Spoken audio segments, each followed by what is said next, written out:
and welcome to Reimagining Chapel.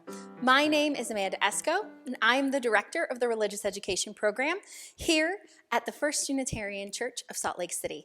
Thank you for joining us today. Let's start by lighting our chalice. Do you have a chalice like this at home?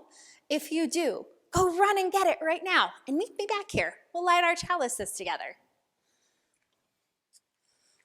Ready? I'm going to take out my match. That didn't work.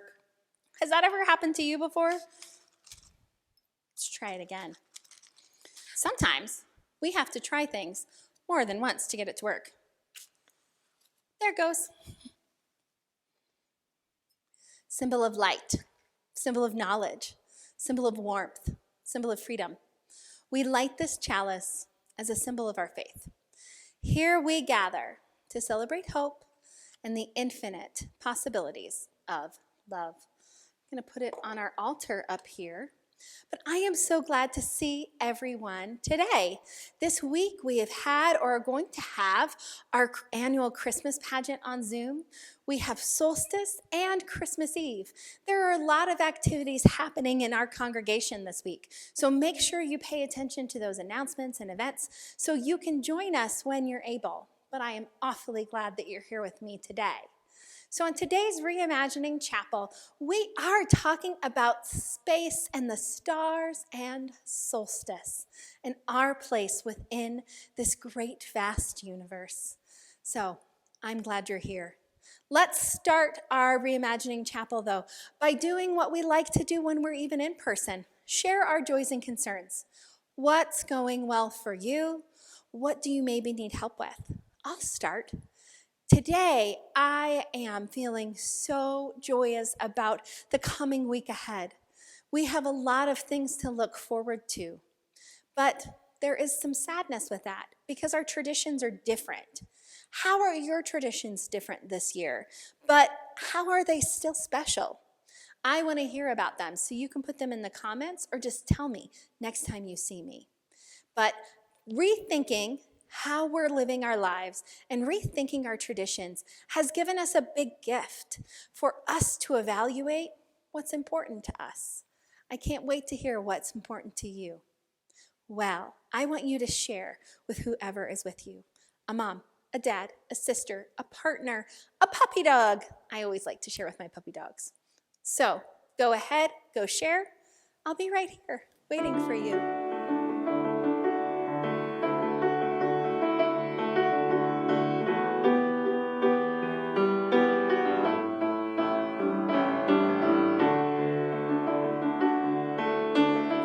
Thank you for sharing your joys and concerns with those that love you.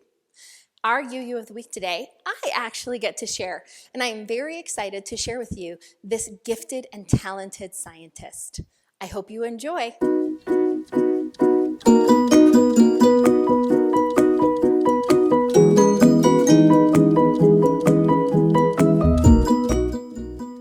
As we celebrate the winter solstice this week, Unitarian Universalists have had a long tradition in the study of the stars, from Mariah Mitchell to Cecilia Payne, to this week's UU of the Week, Dr. Nancy Grace Roman. Nancy was born in Nashville, Tennessee in 1925. Her father was a geophysicist who instilled a love of science and the natural world. Her mother was a teacher who shared with her love for astronomy. Nancy was raised a Unitarian. Every time they moved, her family found a new congregation to form a community with. As a student, Nancy loved astronomy. At the age of 11, she started her own astronomy club, reading every book she could find about the subject from the Baltimore Library. She first attended Swarthmore College and then went on to get her PhD from the University of Chicago in 1949. Now, Dr. Nancy Roman, she joined a new governmental agency just starting to make waves, NASA. Her initial role at NASA was an interesting one. Dr. Roman was sent out to visit astronomers around the country to learn about what they needed help with from this new agency to continue their work. She learned from them that what was most needed in space science was observations from above the atmosphere, not from here at Earth. So she went to work in true Unitarian fashion. She formed a committee of astronomers and engineers to develop an instrument to collect this kind of data. The Hubble telescope was the result. Dr. Roman became the first female executive at NASA, holding a pretty cool title, Chief Astronomer. In 1962, she was named one of the top 100 most important young people in the United States from Life magazine. And in 1987, an asteroid, Roman-1987, was named after her. In 2011, NASA honored her decades worth of work and excellence in the field by creating the Nancy Grace Roman Technology Fellowship in astrophysics. The fellowship provides financial support to early career researchers, gives them the opportunity to develop the skills necessary to lead astrophysics flight instruments and development and projects and into the future, and to become principal investigators of future astrophysics missions, to develop and innovate technologies that have the potential to enable major scientific breakthroughs, and to foster new talent by putting early career instrument builders on a fast-track trajectory toward a long-term position. Like her parents, Dr. Roman continued to attend Unitarian churches throughout her life, finding community and support in a religious community of free thinkers. In one article, Dr. Roman said, "I think the fact that my willingness to buck tradition, especially when people told me science was not a role for women, as they often did when I was young, may have been influenced by the fact that I had been brought up to think away from tradition. Unitarianism got me thinking independently and perhaps gave me the courage to fight tradition." Dr. Nancy Roman Grace died on December 26, 2018. Her minister, Reverend Ginger Luke, said this of her extraordinary life: "She has opened our eyes and our minds to the beauty and mystery of space and to the remarkable vitality and wisdom of a tiny gray-haired woman who every day lives out her Unitarian Universalist values and faith.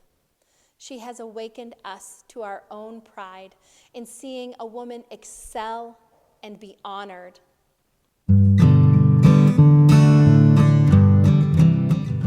Hello and happy holidays. My name is Lissa Lander and I'm the Religious Education Assistant at the First Unitarian Church of Salt Lake City. Let's see what's in our Wonder Box today. It's holly. That must mean that we're going to learn about the solstice. Unitarian Universalists are guided by principles and sources of inspiration and wisdom.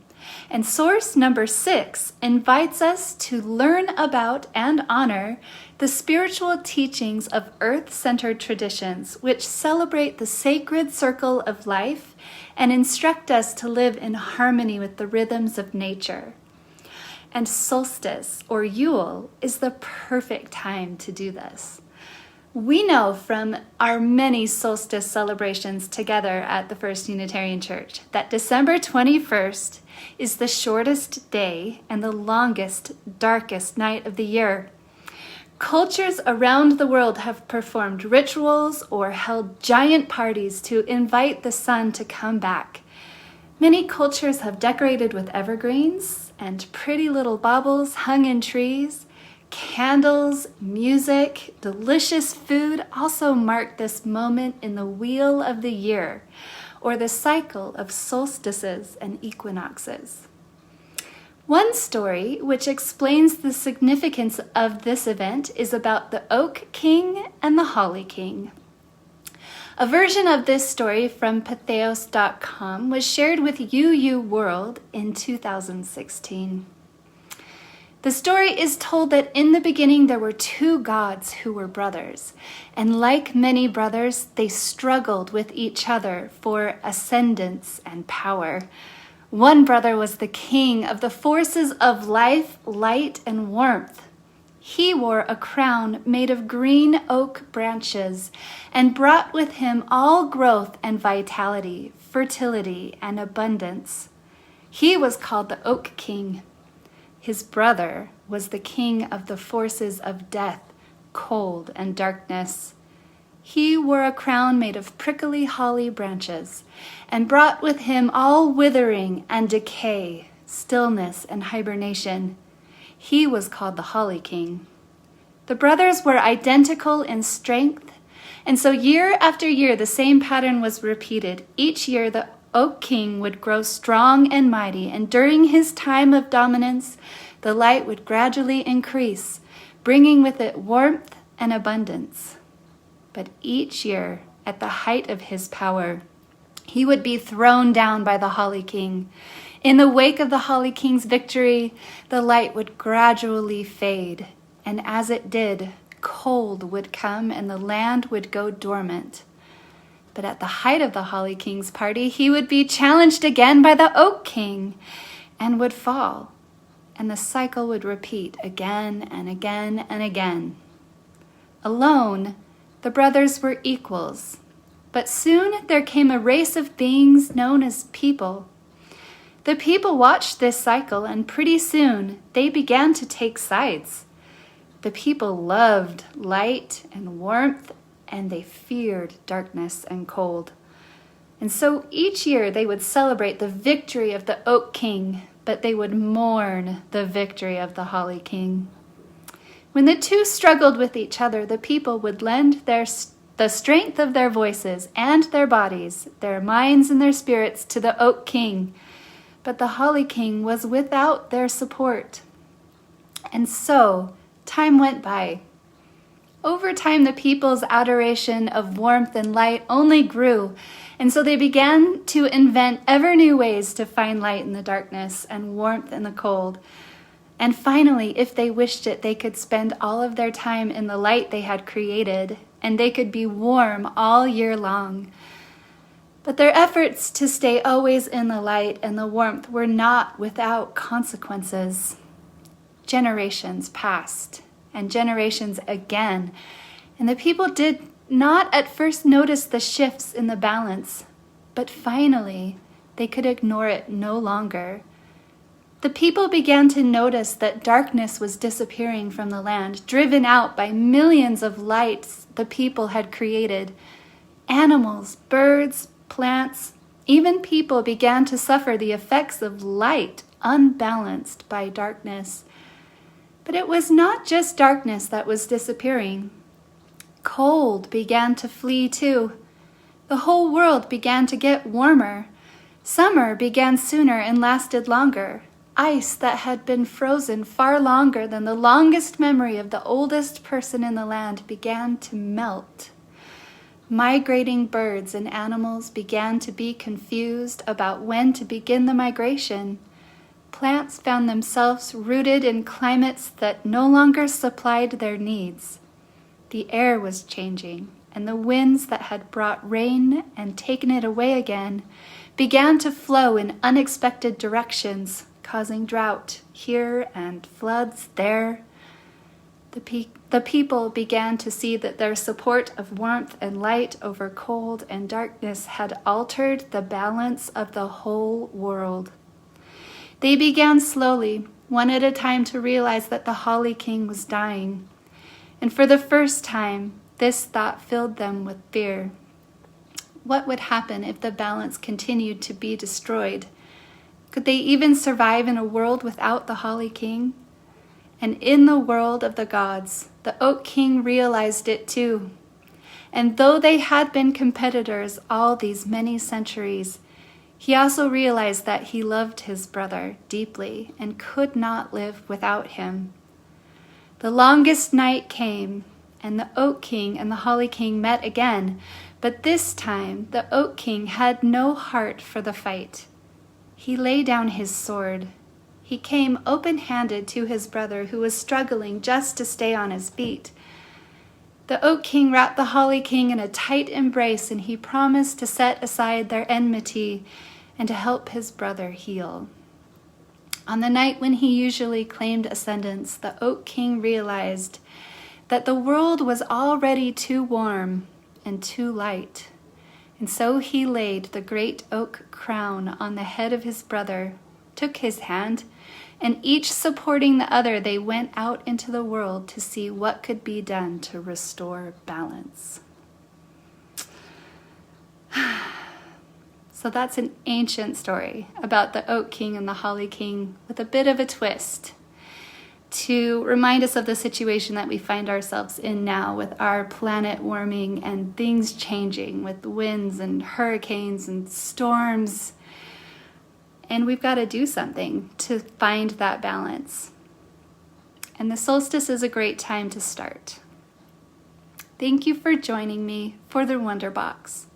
To learn more about the First Unitarian Church of Salt Lake City, find us online at slcuu.org.